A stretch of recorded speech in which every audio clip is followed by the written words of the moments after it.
Muy bien, muy buenas noches, queridos estudiantes. Bienvenidos a esta segunda clase de la materia de enología del Tecnológico Superior INSUR.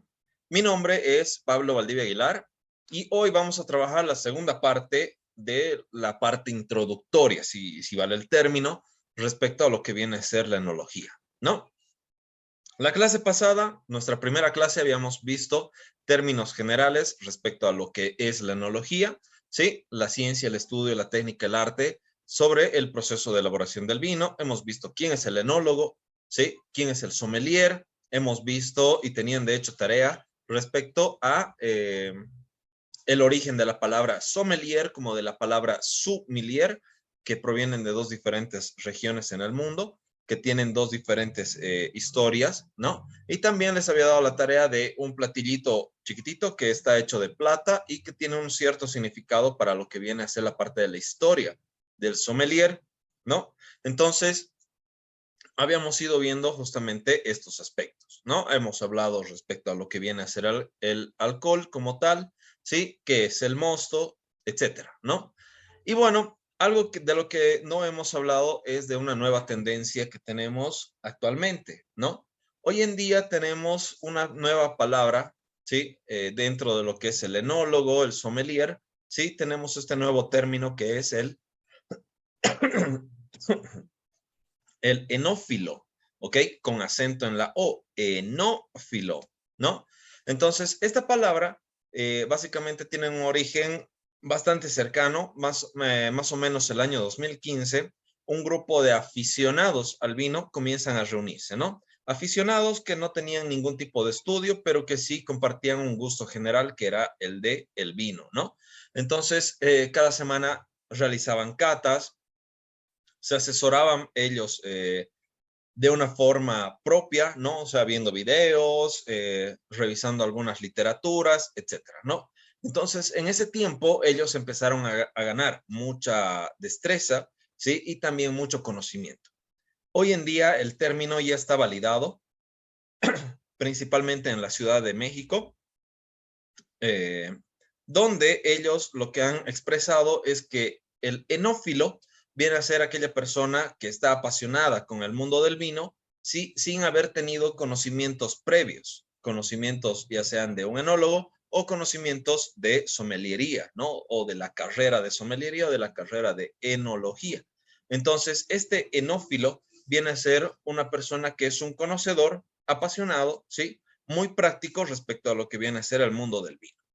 Hoy en día tienen, además de esto, un muy interesante actuar. ¿Listo?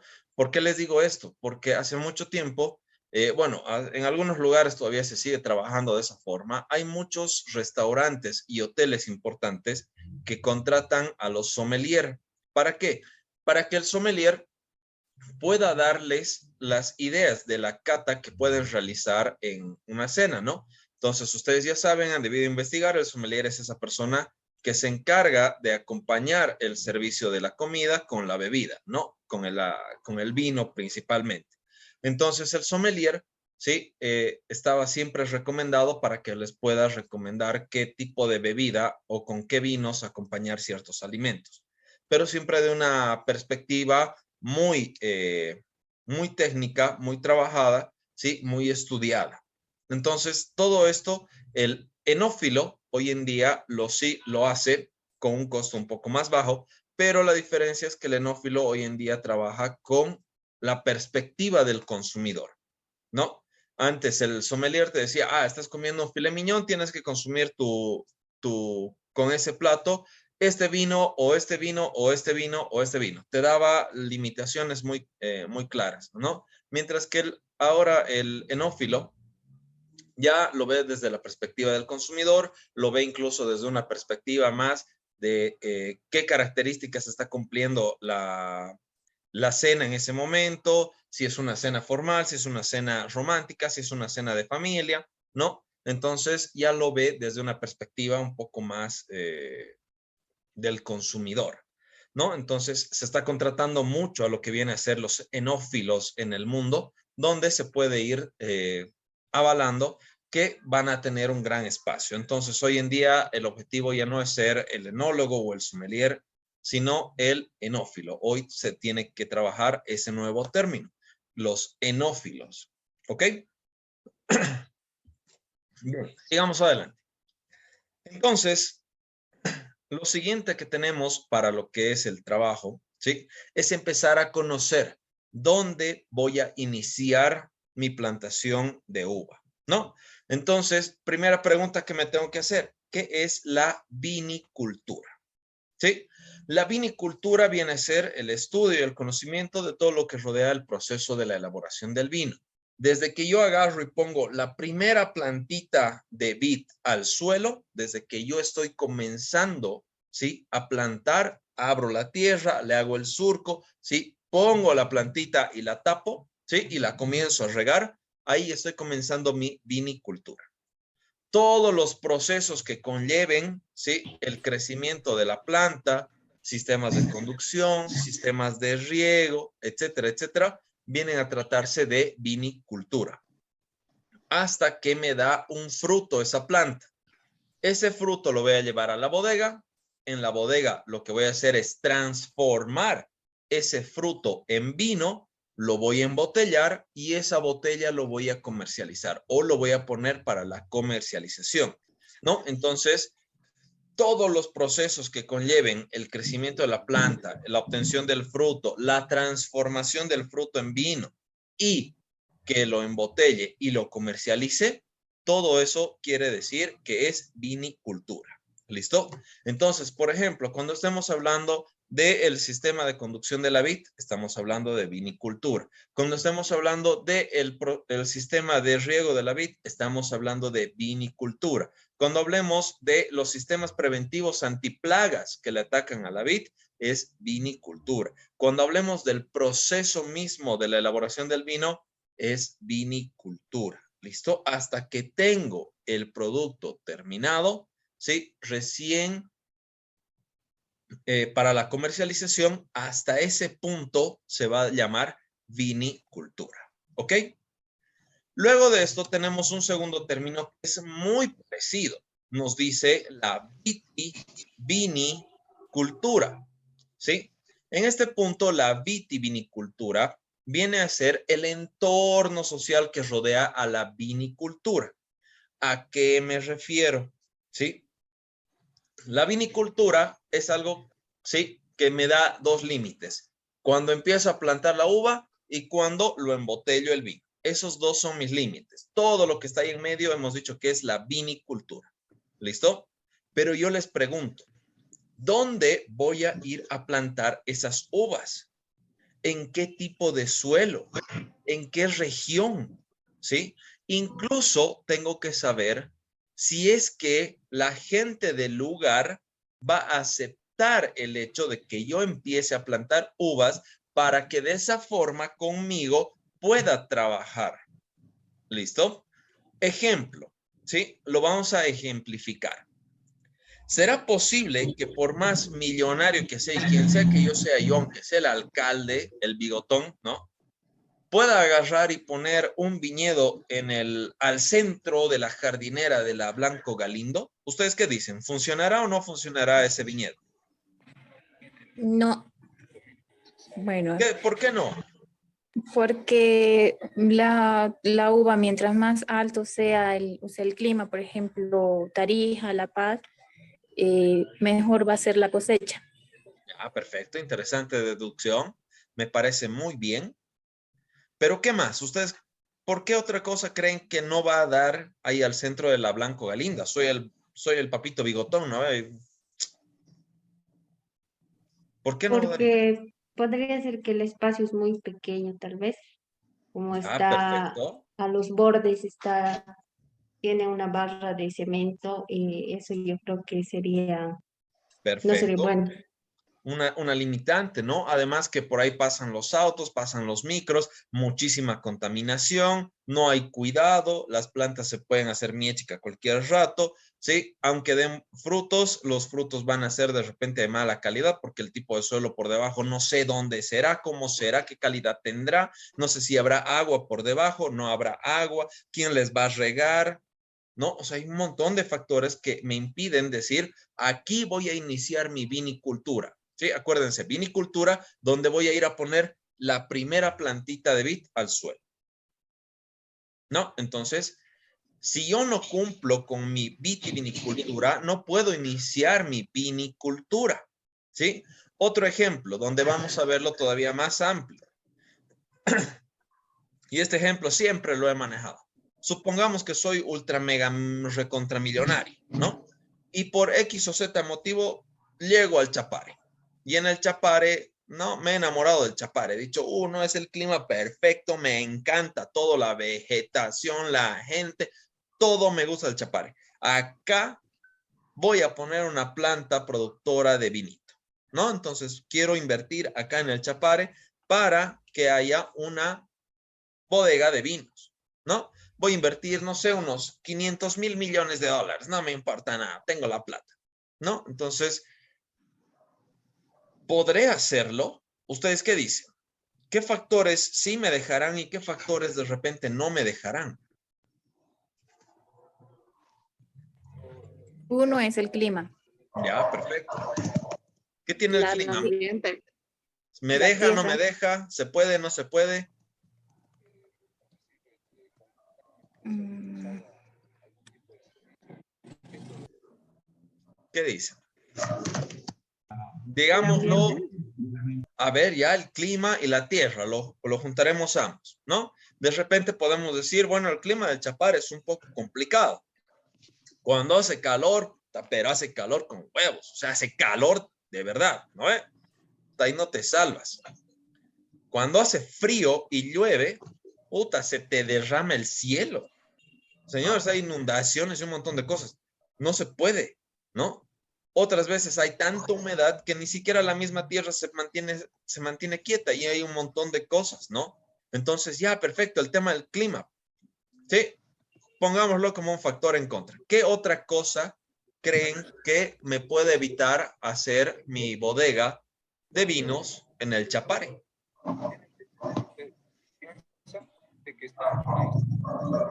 Porfa, apaguen su micrófono los que no estén hablando. Solo me generan ruido.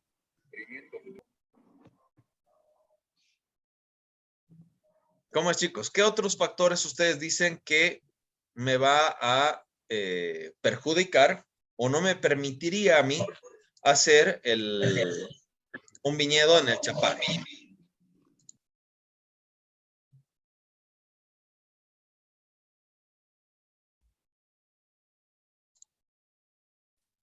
Tal vez la calor, chef. Ah, perfecto, justamente eso estábamos diciendo. La temperatura, el clima, tiene mucho que ver. Pero eso será todo. ¿Será que lo puedo hacer fácilmente así? Pa, le pongo plata y empiezo. ¿Qué más? A ver, vamos, despierten. ¿Qué otros Las plagas. factores? ¿Perdón? Las plagas. Ya, perfecto. Plagas, ¿sí?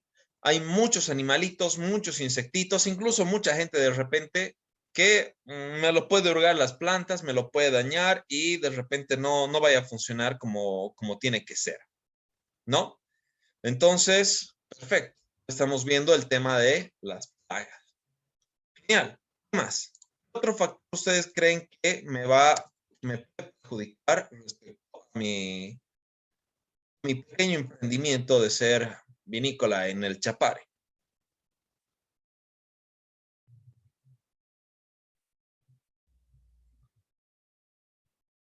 ¿O será todo? ¿O así tan y lo hago? Yo les digo, por ejemplo, en el Chapare, ¿sí? Ya tienen un trabajo social muy específico, ¿cierto? Ya trabajan con ciertas frutas, con ciertos productos que ya son los suyos, o sea, ya han aprendido cómo hacerlo y lo hacen excelente, ¿cierto? ¿Sí? ¿Será posible que yo, aunque sea el más ricachón del mundo, pueda llegar al Chapare y decirles, bueno, señores, acá voy a poner mi bodega de vinos, ¿sí? Primero que nada, sí, necesito que empiecen a plantar uvas. Entonces, prohibido que me planten coca o otras frutas o cualquier cosa, se dedican a la uva. ¿Será posible? ¿Ustedes qué creen? Eso le iba a decir. Gran parte influye también en cuanto a no solamente a la cultura, sino que a sus costumbres, a lo que está acostumbrado, digamos, el pueblo o el lugar ahí donde habita. Correcto. Justamente esto, ¿no? Este aspecto.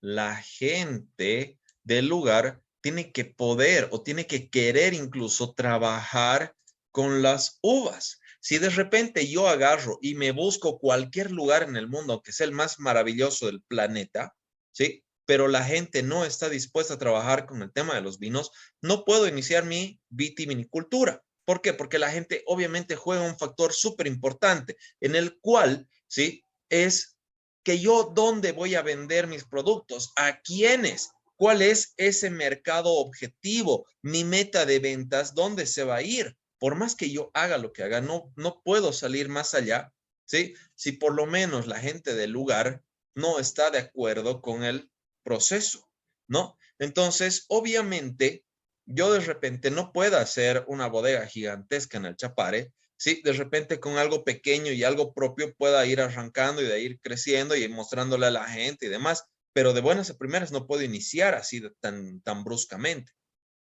¿no? Entonces, la vitivinicultura viene a ser justamente esa, ¿no? Que viene a ser el estudio de los vinos.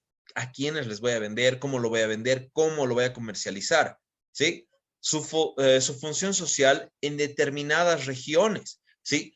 Y el entorno de los elementos que rodean la plantación de los vinos. ¿A qué me refiero con el entorno de los elementos? Hay mucha luz, hay mucho sol, hace mucho frío, hay mucha altitud. ¿Cómo es la tierra? ¿Cómo es el agua? ¿Hay insectos? ¿No hay insectos? ¿La gente me quiere ayudar? ¿No me quiere ayudar? ¿Sí? Entonces, todos esos aspectos habla la vitivinicultura. Y por eso, justamente, viti significa vida, vini, vino, y cultura, el conocimiento o la tradición de la elaboración de todo esto, ¿no? Entonces, todo eso gira en torno a cómo yo voy a hacer, ¿sí? En administración de empresas, eso se llama el estudio de mercado, ¿no? Yo primero tengo que saber, aquí el competidor de aquí de mi esquina vende pollo frito y le va bien. Tiene como 50 clientes seguros al día. El vendedor de silpanchos de la otra esquina igual tiene entre 60 y 70 clientes al día.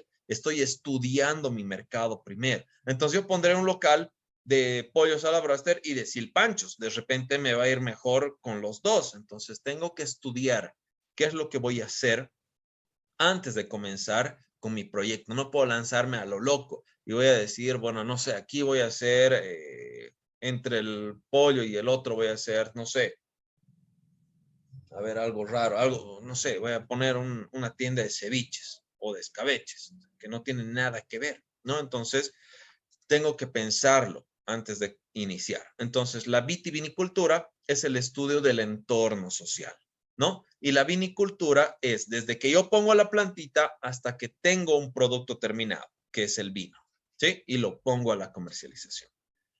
Hasta acá, ¿tienen alguna duda o alguna consulta?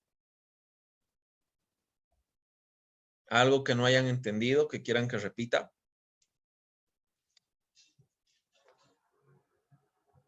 Bien, pasaremos. Una vez que ya sabemos dónde voy a comenzar con lo que viene a ser mi plantación, ya sé qué es lo que voy a hacer, voy a conocer al fruto que voy a utilizar para la elaboración del vino. En este caso viene a ser la uva, ¿sí? La uva pertenece a la familia de las vitáceas, ¿ya? Esta familia comprende alrededor de 120 a 130 especies de vitáceas. Entre las más importantes podemos mencionar a la vitis vinífera, a la vitis labrusca y a la vitis rupestre. Estas tres tipos de uvas, que son específicamente uvas, tienen características que son muy similares y han sido parte importante de lo que viene a ser el proceso de fabricación, ¿sí? O de producción del vino, ¿listo? En determinados momentos y en determinados puntos. Entonces, lo que vamos a hacer ahora es conocer. Por lo tanto, la vamos a describir, le vamos a dar una pequeña descripción para que ustedes cuando la vean digan, por la descripción, esta es vitis vinífera. o las otras que les correspondan, ¿ok? Entonces, la vamos a escribir y decimos, la vitis vinífera, sí, es una variedad apta para la elaboración del vino. De hecho, va a ser, por el mismo nombre, vinífera, va a ser la variedad ideal para la elaboración del vino, en la cual nos vamos a encontrar ciertas características del fruto, ¿sí? Muy persistentes, como por ejemplo, que el fruto es pequeño, el racimo de uva es bastante pequeño, tiene una forma cónica de entre unos 7 centímetros de largo, ¿sí? Así de altito, cortita, y unos hasta 11 centímetros de ancho, o sea, la parte más ancha puede llegar a medir hasta 11 centímetros. Bien, este fruto normalmente es pequeño y apiñado. ¿Por qué tiene que ser apiñado? Tiene que estar los granos lo más pegados entre unos y otros. Esto es simplemente para evitar de que exista un microclima dentro del mismo racimo. ¿A qué me refiero? Cuando los granos están más separados, hay más espacio entre grano y grano, ahí adentro se queda una pequeña gotita de agua. Esa pequeña gotita de agua va a generar un microclima de humedad dentro del racimo, generando así un hongo muy particular en la uva, que se llama Botrytis cinerea, ¿listo? O la podredumbre noble, ¿ya? Más adelante vamos a hablar de esto. Entonces, no tiene que haber espacios, justamente para evitar de que haya hongos o que el fruto se malogre, ¿no? Entonces, tiene que ser un fruto apiñado, donde nos dice que el grano de la uva, la bayita, cada una de las bayas, es bastante pequeña, es chiquita, ¿ya? Y la mayor parte o el mayor porcentaje de ese grano de uva viene a ser piel y semillas. Entonces, lo más grande que tiene la baya de uva viene a ser la parte de la piel, que va a ser una piel bastante gruesa, y la semilla también va a ser bastante grandecita. Entonces, la piel y la semilla van a ser dos aspectos súper importantes. Luego, nos dice que tiene poco jugo, que no es una uva grande, así jugosa, carnosa. No, por el contrario, es una uva pequeña, de piel gruesa, con poco jugo. ¿Listo?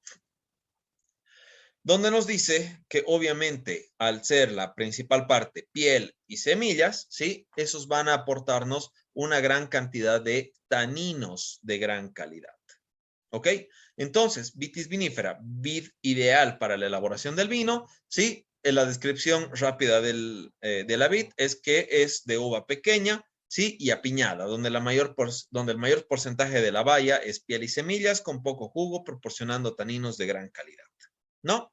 Bien, entonces, vitis vinífera, descripción, la estamos describiendo. Siguiente, la vitis labrusca. ¿Sí? Nos dice que esta es una uva, ¿sí? Que también se llama de mesa o de consumo. ¿Por qué? Porque la vitis labrusca, a diferencia de la vitis vinífera, ya no es chiquitita, sino que en este caso ya va a ser una uva grande, de racimo amplio, donde hay más espacio entre baya y baya, ¿ya? Entonces va a haber espacio entre grano y grano de uva, donde nos dice que la diferencia con la vitis vinífera es que esta, al ser tan grande, está más llena de jugo, que su piel viene a ser delgada, ¿sí? La piel viene a ser más delgada y que la semilla puede o no puede estar, así como las que conocemos, ¿cierto? La famosa uva sin pepa. Entonces, obviamente acá ya tenemos una gran diferencia, ¿sí? La vitis vinífera, una uva pequeña, ¿sí? De sabores concentrados porque tiene más piel y semilla que pulpa. En la vitis labrusca tenemos una uva que es grande, que es jugosa, que tiene mucho jugo, que tiene mucha carnosidad, ¿sí? Pero que la piel y las semillas son pequeñas, ¿no? La diferencia con la vitis vinífera es que, por ejemplo, en la vitis vinífera los sabores, ¿sí? Que están presentes más que nada en la cáscara son más intensos, ¿no? Mientras que en la vitis labrusca los aromas son los que son más intensos. Es una uva que es más fraganciosa, más aromática, ¿no? Donde su principal representante para nosotros acá en Bolivia viene a ser la famosa Moscatel de Alejandría, ¿no? De la cual nosotros elaboramos nuestro famoso Singani. Entonces, ¿sí? Esta vitis labrusca no es una variedad ideal para la elaboración del vino. Pese a esto, sí se elabora vinos con esta variedad, ¿sí? ¿Por qué? Porque obviamente antes de hacer el Singani, primero se hace un vino de moscatel y ese vino de moscatel es el que se va a ir a la destiladora para la elaboración, perdón, para la obtención de nuestro Singani. ¿Ok? Entonces también se hacen otros tipos de vinos. ¿Por qué no es ideal para la elaboración del vino? Porque lo que buscamos nosotros más que nada es la piel, ¿sí? La piel y la semilla, lo que viene a convertirse luego en el mosto de la uva, viene a ser ese factor súper importante para que nosotros podamos agarrar y podamos decir, ¿sí? Este vino, ¿sí? Tiene aromas, tiene sabores, tiene colores que son propios de la uva.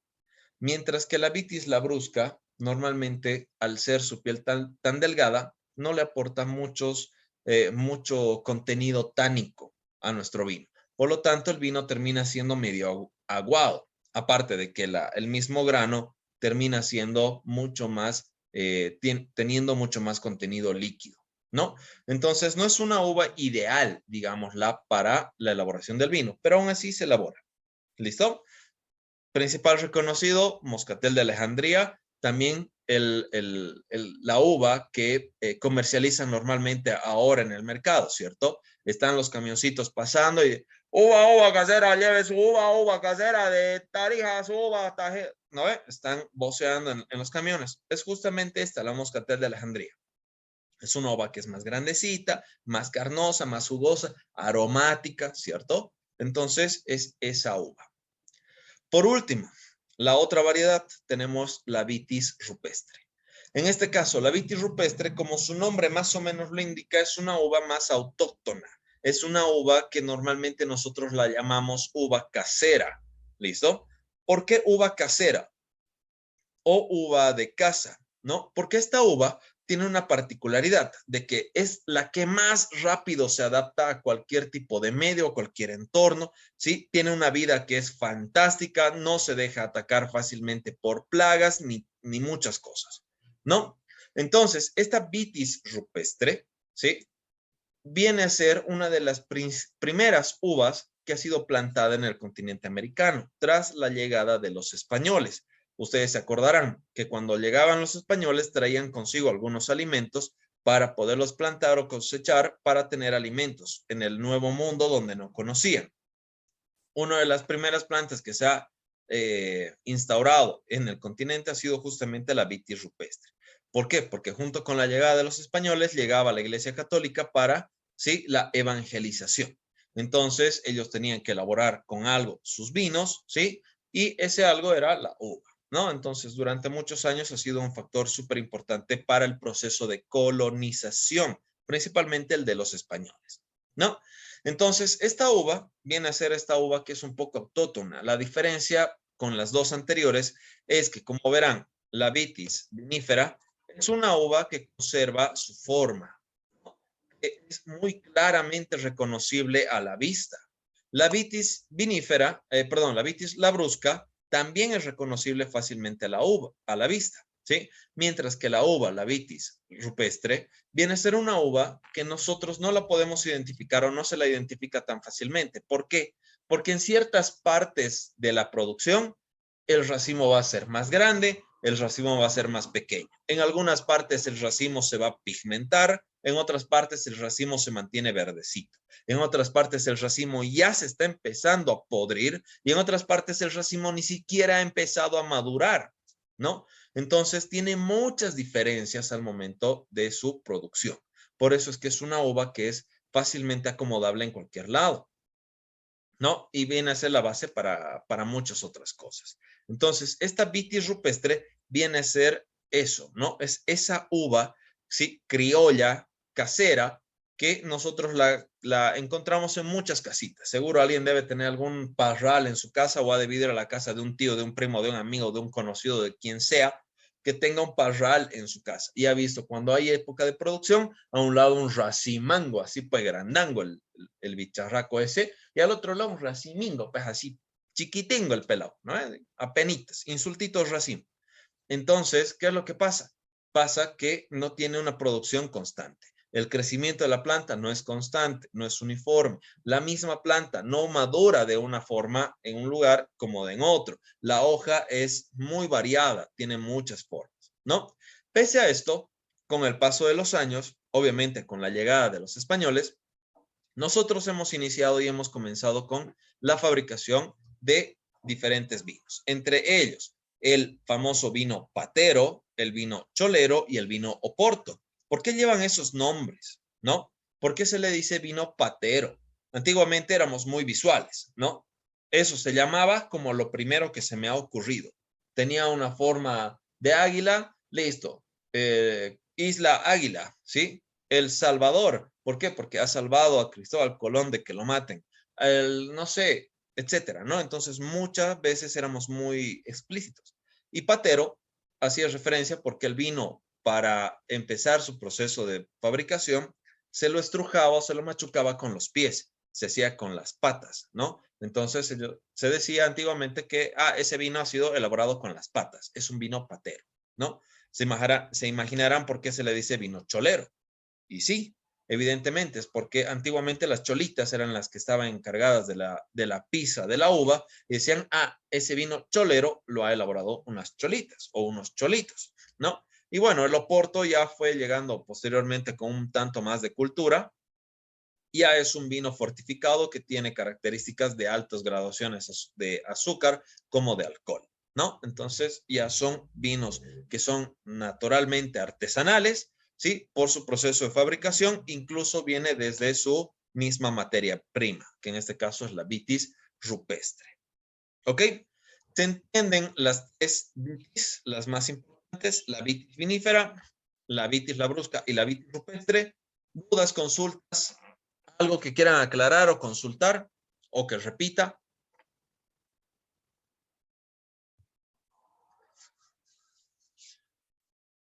Ok, no.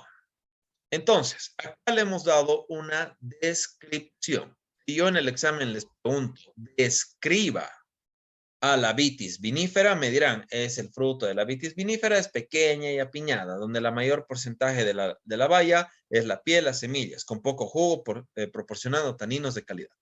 Esa es la descripción de la vitis vinífera y lo propio de las otras.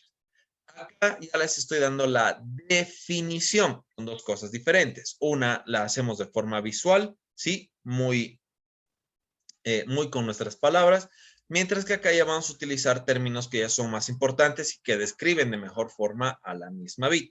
Entonces la vamos a definir de la siguiente forma.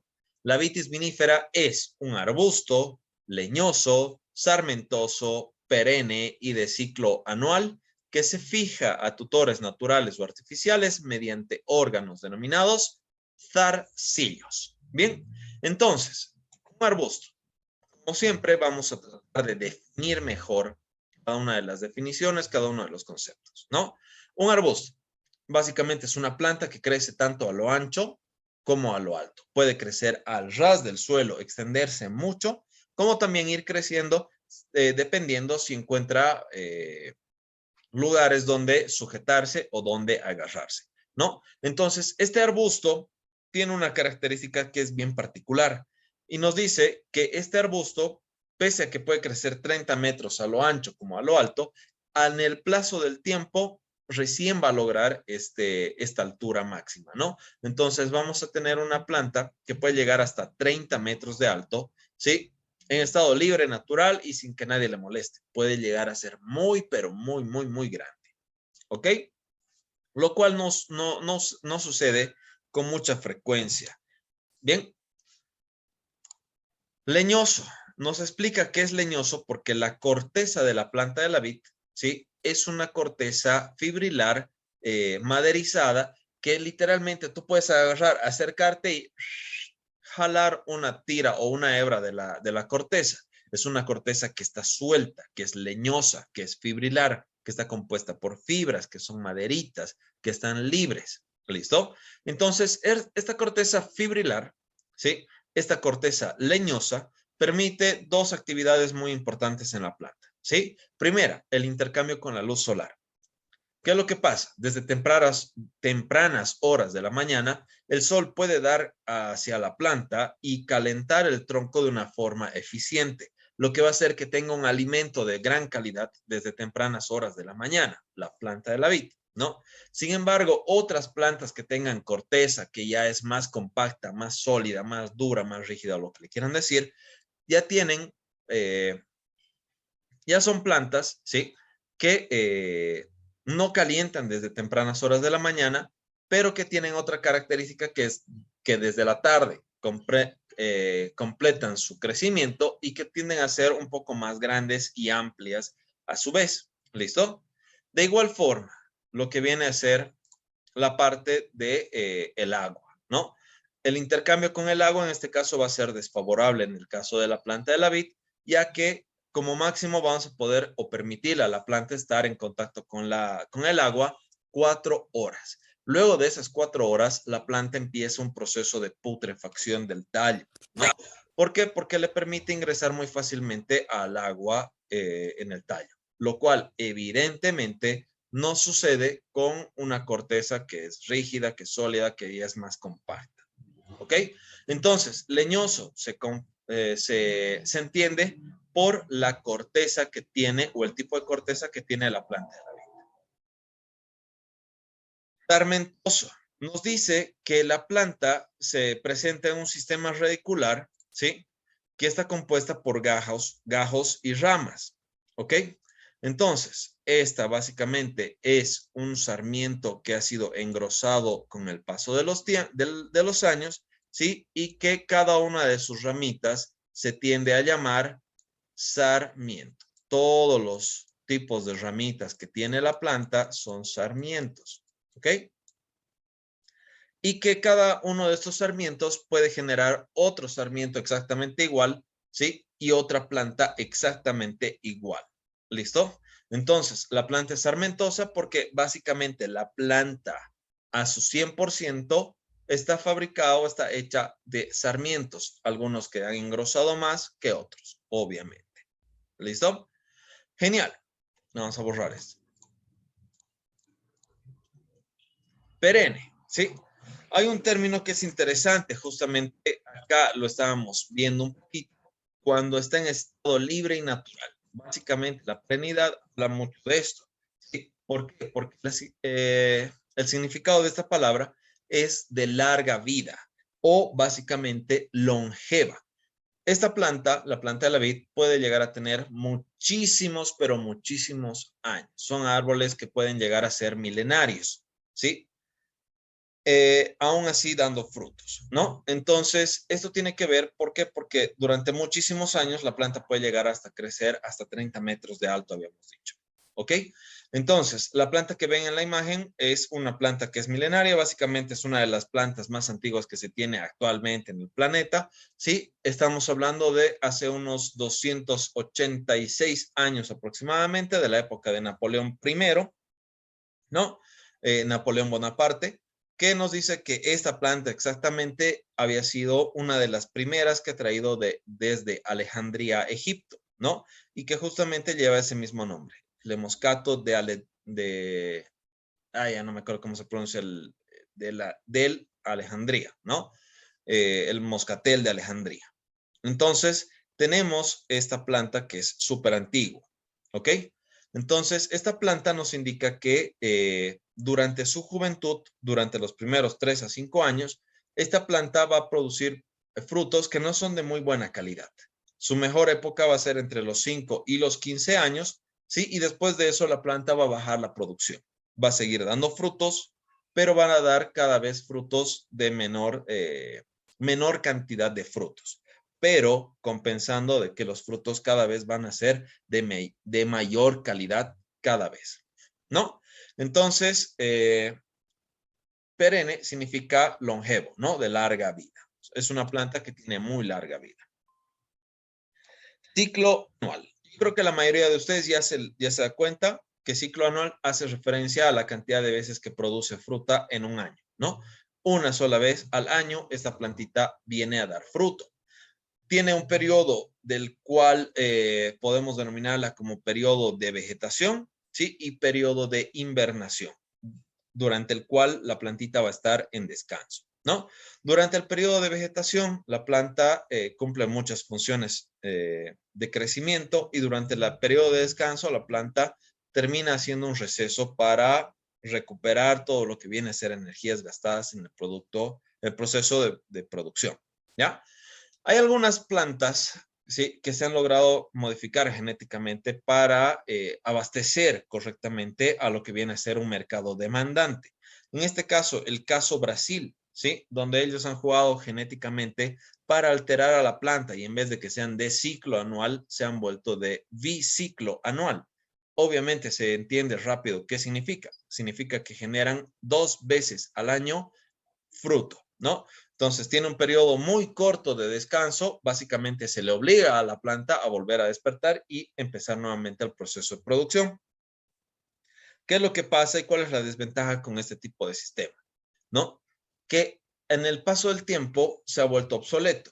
¿Debido a qué? A que la producción, ¿sí?, tiende a tener entre los 3 y 5 primeros años de vida de la planta muy baja calidad de la uva. Y las plantas que son biciclo, ¿sí?, normalmente tienden a vivir entre 3 y 4 años, nada más, ¿no? Entonces, el tipo de fruta que se va a obtener para la elaboración del vino va a ser una fruta de muy baja calidad. Por lo tanto, el vino también va a ser de baja calidad, pero ya que es para un mercado oferente que necesita la satisfacción rápida de la producción, entonces sirve, ¿no? Tiende a servir este proceso, ¿ok? Entonces, esta es la definición de vitis vinifera. ¿Dudas, consultas, algo que quieran aclarar, algo que quieran volver a preguntar? Que repita. Acuérdense que ya les había dicho, ¿no? Si ustedes no me dicen nada, yo voy a seguir avanzando, pum, pum, pum, pum, pum, pum, y voy a avanzar. ¿Sí? Si no me dicen nada, yo voy a seguir avanzando. ¿Dudas, consultas? Bien. Bien, hemos hablado y le hemos definido a la vitis vinifera. Ahora vamos a separarla y vamos a decir cuáles son las partes de la vid. Sí, buenas, dime. Buenas noches.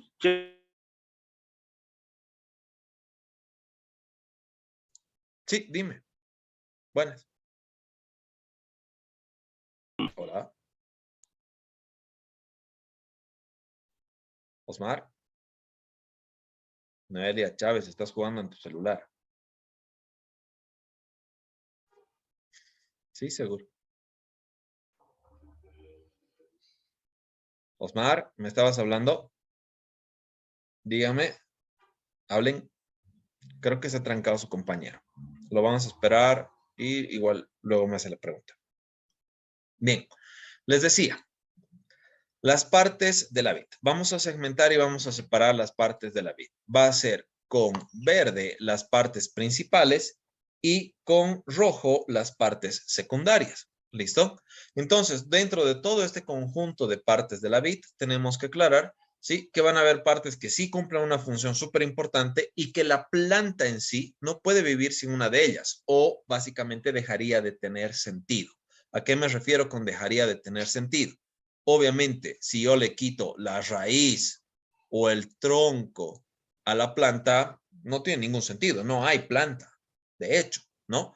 Entonces, tenemos que entender esos aspectos. Bien, entonces, primero, raíz principal. ¿Para qué sirve? ¿No? Cuando nosotros hacemos la reproducción de la vid, y es por eso que la planta se llama sarmentosa, ¿sí?, se hace a partir de un sarmiento que tenga entre 4 y 5 nudos o yemas. Bien, los primeros nudos, vamos a hacer acá con cafecito, esta de acá es la tierra, ¿no? Los primeros nudos se van a enterrar bajo la superficie. En ausencia de oxígeno y luz solar van a generar lo que son los conocidos o las conocidas raicillas o raíces secundarias. ¿Listo?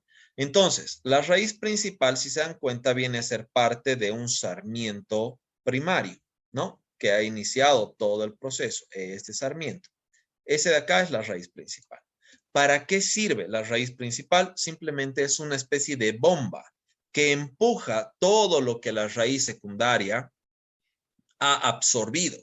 Entonces, la raíz secundaria viene a ser un aparato que succiona el líquido y las sales minerales de la tierra, ¿no? Y la raíz principal se encarga de empujar lo que viene a ser la savia bruta hacia arriba. Bien, en el tronco, decíamos, en ausencia de oxígeno aparecen las raicillas y en presencia de oxígeno y luz solar van a empezar a crecer hojas, ¿sí? Y frutos y zarcillos, etc.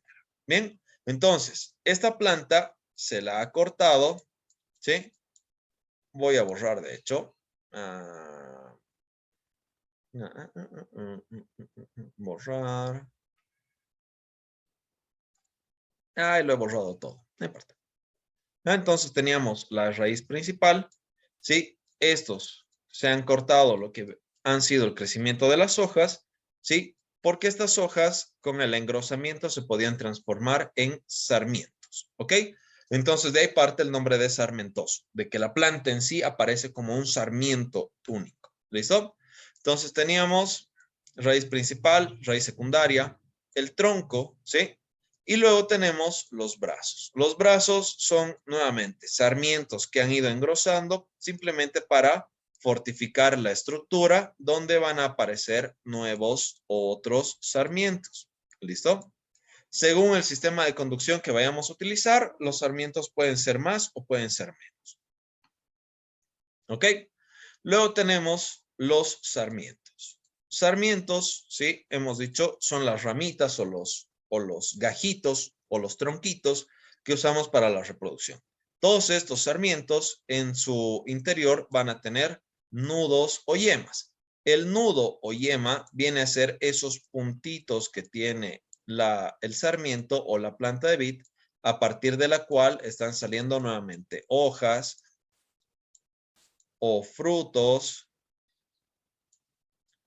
o zarcillos, que los zarcillos son esas pequeñas espirales que están ahí arriba, ¿no? Entonces, parte de los sarmientos van a ser los nudos o las yemas.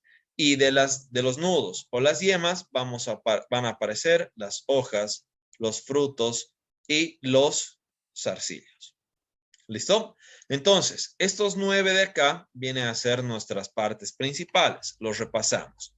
Raíz principal, raíz secundaria, tronco, brazos, zarcillos, sarmientos, nudos o yemas, hojas, frutos y zarcillos al final. Esas son las partes principales. Raíz primaria, raíz secundaria, tronco, brazos, sarmiento, brazo, hojas, frutos y zarcillos. Esas son las partes primarias.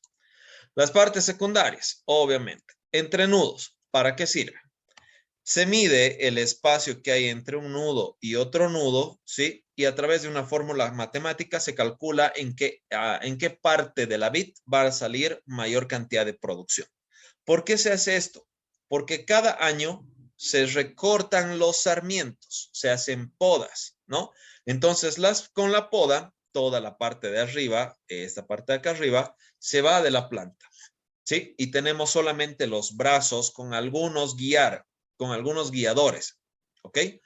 Entonces, donde van a salir nuevos sarmientos, van a tener cada uno su propio nudos y yemas y cada uno su espacio entre nudo, yema y yema, ¿no? Y ese espacio me va a dar la indicación de qué área es la que tengo que resguardar más, ¿sí? Si es la parte baja, si es la parte media, si es la parte alta. Entonces, para eso sirve. Pulgares, ¿qué son y para qué sirven? Obviamente, cuando yo he cortado, ¿sí?, ciertos sarmientos que estaban creciendo en lugares o en direcciones erróneas que a mí no me convenían, por ejemplo, estos sarmientos podían crecer hacia abajo, ¿cierto? Entonces a mí no me sirve y lo que hago es, los podo, los recorto, ¿ok? Entonces esos sarmientos recortados son pulgares. Por último, el famoso chupón. Y sí, no es lo que se están imaginando del 14 de febrero ni nada por el estilo, ¿no? El chupón básicamente viene a ser una autolaceración de la planta para expulsar el exceso de savia bruta. ¿A qué me refiero? Muchas veces las raicillas o las raíces secundarias terminan creciendo tanto que absorben mucha agua y muchas sales minerales, ¿no? Tanto es el flujo de savia que las hojas no pueden transformar todo ese alimento. Entonces la planta se empieza a acumular, se empieza a estancar. Y como la planta no dice, ay, hasta aquí ya estoy lleno, aquí voy a descansar y ya, sino que es una máquina perfecta que sigue y sigue trabajando a pesar de todo, se hace la autolaceración para eliminar a través de esto los famosos, a través del chupón, la famosa savia bruta. ¿Sí? Esto seguramente algunos lo han debido poder ver en algunos árboles. Si han ido a caminar alguna vez al bosque, alguna cosa parecida, sí, o han estado en un parque y han visto que un árbol tiene un hueco como que hacia adentro, así como arrugadito, ese es un chupón. Si alguna vez se han animado y han dicho, ¿qué habrá aquí adentro? Y han puesto su dedito, ¿sí? Han debido encontrar una sustancia blanquecina, amarillenta, semicristalina, ¿sí? Que es muy pegajosa y han de decir, ay, parece miel. Incluso alrededor de del chupón aparecen como pequeñas lagrimitas, como pequeñas gotas de miel, ¿cierto? Han debido encontrar algunos de ustedes. Entonces, eso no es miel, es simplemente savia bruta que ha sido expulsada por la planta por el exceso de absorción. ¿Listo? Y para eso sirve el chupón. ¿Dudas, consultas, algo que quieran aclarar respecto a las partes secundarias? Obviamente acá está, ¿no? El entrenudo, el pulgar y el chupón. ¿Dudas, consultas?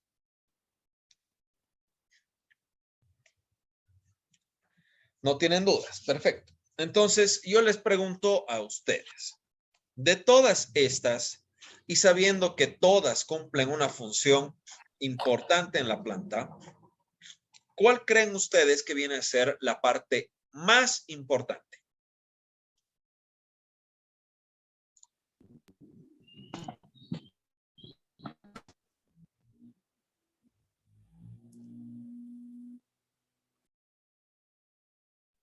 La parte más importante de qué, perdón, Chef. La raíz principal.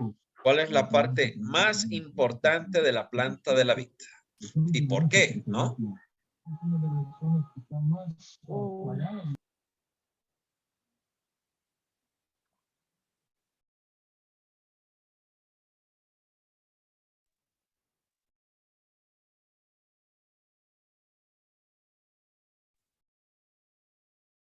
¿Cuál sería la parte más importante?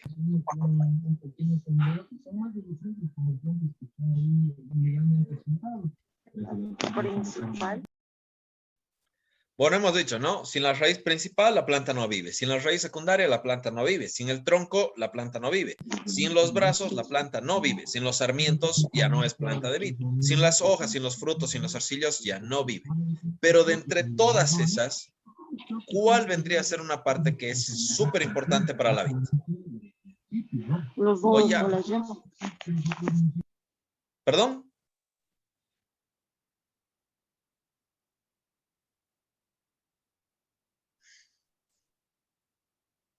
La hoja, ¿no? La hoja viene a ser la parte más importante de la planta de la vid. ¿Por qué? Porque cumple 4 funciones que ninguna otra de las partes cumple como tal. ¿Listo? Respiración, alimentación, protección e identificación. ¿Listo? Les explico. ¿No? Bueno, clase de quinto básico del colegio, ciencias naturales, la planta de la vid, la hoja, la fotosíntesis, ¿no? Entonces, obviamente a través de la fotosíntesis, la planta va a hacer las primeras 2 funciones. Alimentación, transformar la savia bruta en savia elaborada a través de la fotosíntesis. Respiración, transformación de dióxido de carbono en oxígeno, ¿sí? A través de la fotosíntesis. ¿Y qué es la fotosíntesis? La fotosíntesis es la transformación, ¿sí? De energía de la luz del sol a través de la hojita, ¿sí? Y que el alimento se convierte en, bueno, que la savia bruta se convierte en savia elaborada y que el dióxido se convierta en oxígeno, ¿no? Entonces, esa era la famosa fotosíntesis, ¿ok? Entonces, eso es una función que ninguna otra de las partes de la planta de la vid va a lograr hacer. Protección, ¿sí? La planta de la vid, al igual que muchas otras plantitas, ¿sí? Tiende a ocultarse según el frío y tiende a expandirse según el calor. ¿Ok? ¿Qué es lo que sucede en este punto? Nos dice que la planta de la vid, cuando hace mucho frío, han debido ver en algunos parques que las hojitas empiezan a ocultarse, se achican y se hacen más pequeñitas, ¿sí? Entonces, la planta de la vid obviamente no está en un lugar que está cerrado, bien protegido, está en un lugar que está descampado, abierto, hay mucho viento de por medio y puede ocurrir una pequeña helada, ¿no? Entonces, la planta de la vid, para proteger el fruto de la vid, ¿sí? Lo que hace es acercar la mayor cantidad de hojas hacia el fruto, ¿ya?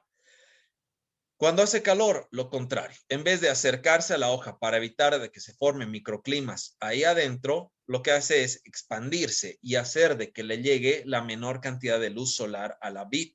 ¿Por qué? Porque la piel de la uva es igual que nuestra piel. Si recibe demasiado sol, se va a resecar, se va a resquebrajar y se va a partir, se va a romper, iniciando una prefermentación, lo cual obviamente no es bueno ni para la propia planta, porque va a traer mayor cantidad de bichos, mayor cantidad de insectos, que van a terminar dañando obviamente a la planta. Entonces también cumple la función de protección. Y por último, la de identificación, ¿sí? Es la única de las partes de la planta de la vid que nos sirve como para identificar a la planta y saber de qué tipo o de qué variedad de planta de vid estamos hablando específicamente, ya que la hoja tiene diferentes formas y diferentes características que las hacen únicas unas de otras. ¿Listo? Para que se enteren de qué estoy hablando, obviamente, tienen que irse a la plataforma. La semana 3 ya está cargado el material, ¿sí? Y acá está una descripción más amplia de lo que les acabo de contar, de lo que les acabo de decir. Acá está la planta de Napoleón. Hoy en día sigue dando frutos, ¿sí? Acá está el nombre para los que lo quieran buscar. Las partes de la vid, la hoja, y acá están los diferentes tipos de formas que tiene la planta las hojas de la planta de la vid para la identificación, tanto para vinos tintos como para vinos blancos, tiene mucha diferencia de unos a otros. ¿Ok? Entonces, eso, señores. ¿Dudas, consultas, algo que quisieran aclarar, algo que quisieran que repita de la clase, de la materia?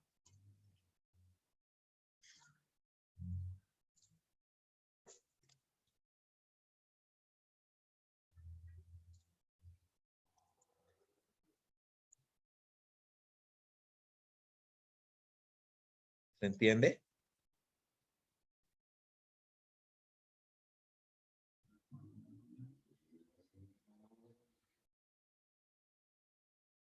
Pucha, pero veo su cara de se entiende, pero es más como que quiere, pero no se deja, ¿no? Pero no sé.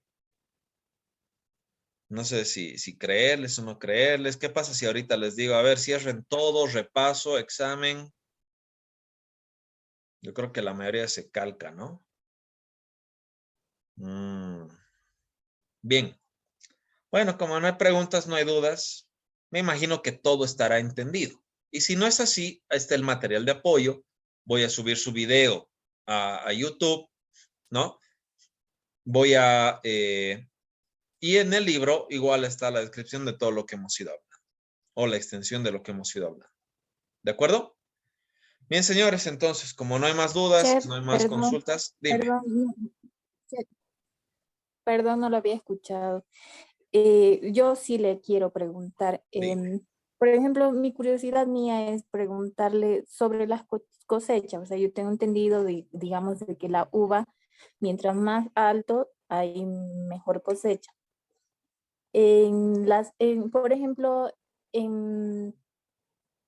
usted dio el ejemplo del Chapare si yo produzco allí y por casualidad me salen las uvas.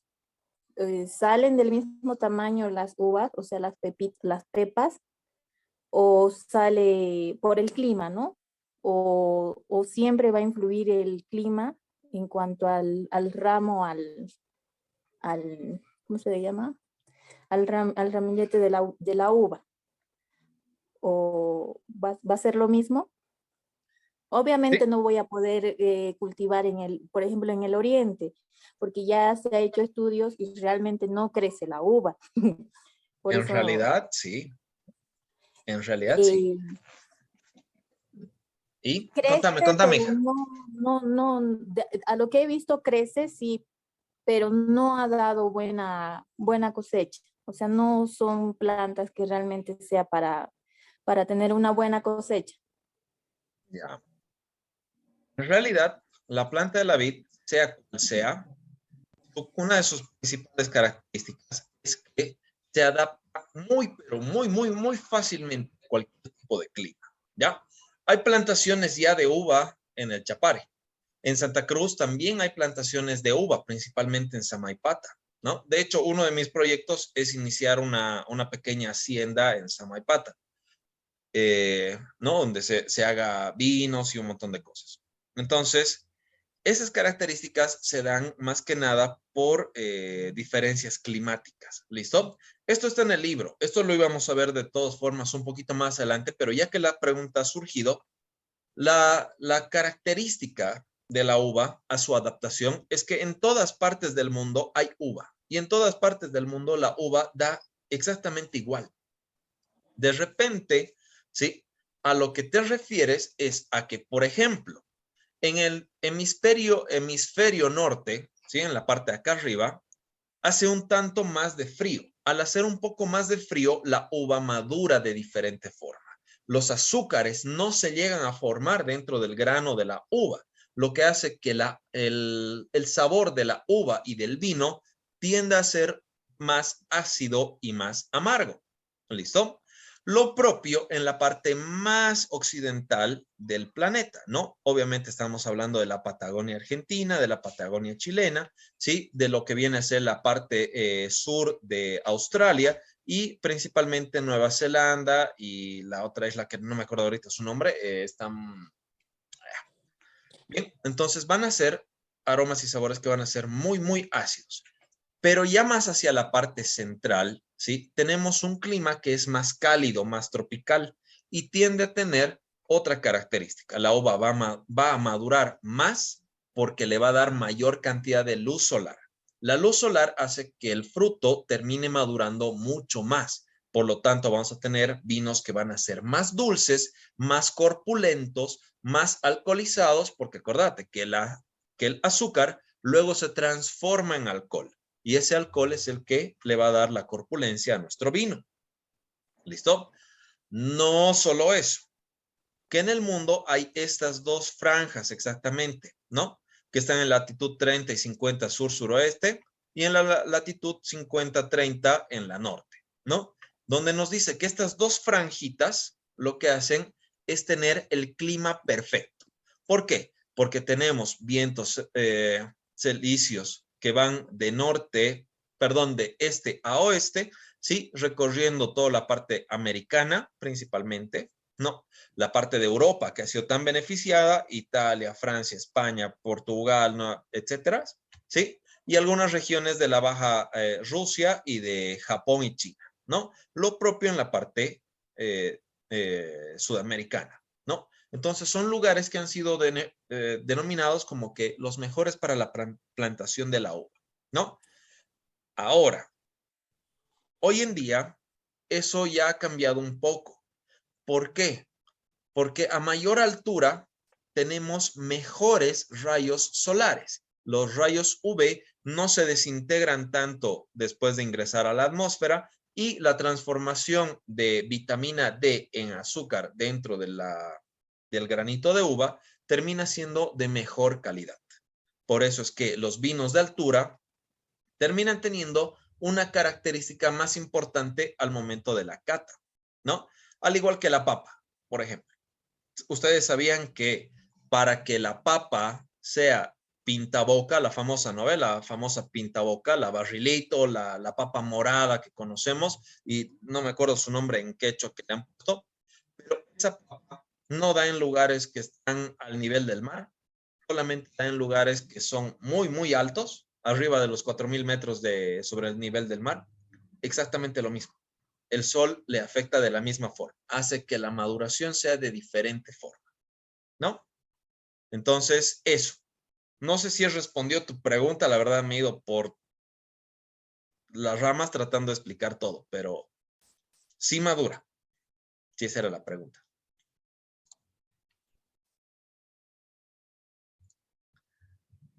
¿Alguna otra duda? ¿Alguna otra consulta?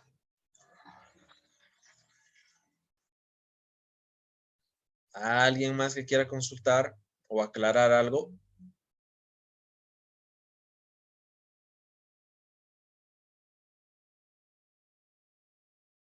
Bien, señores.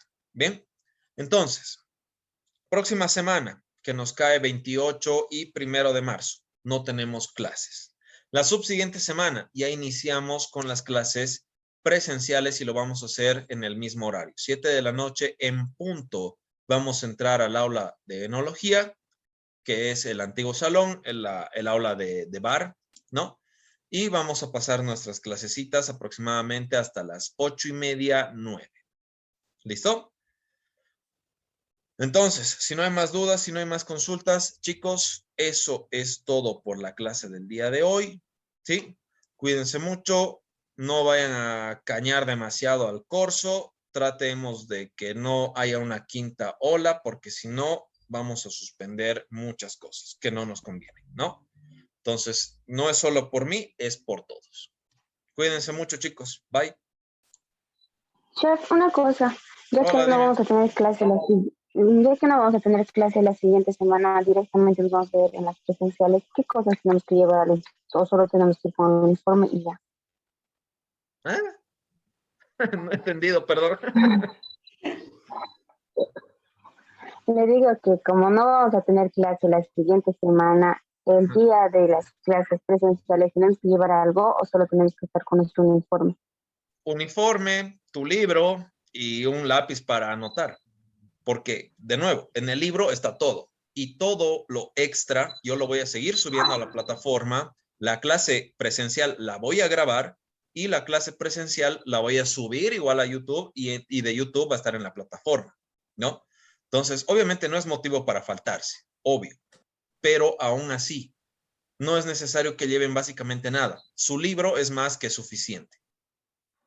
Ya, Chet, y supongamos que la siguiente clase que no vamos a tener nos tocaba con camisa blanca, entonces para la presencial va a ser camisa negra. Se recorre, se recorre. Las Ah, ya. recorremos. Próxima nos toca camisa blanca, que sería la subsiguiente semana, el 7 de marzo, camisita blanca, y de ahí vamos a ir alternando como se supone que corresponde. Estamos hablando de clases. Aquí no es nuestra culpa tampoco de que haya caído feriado de carnaval justo en nuestra clase. Ya te... Bien, entonces ya saben la recomendación. Ojo con los contagios. Cuídense mucho, chicos, por favor. ¿Listo? Bye.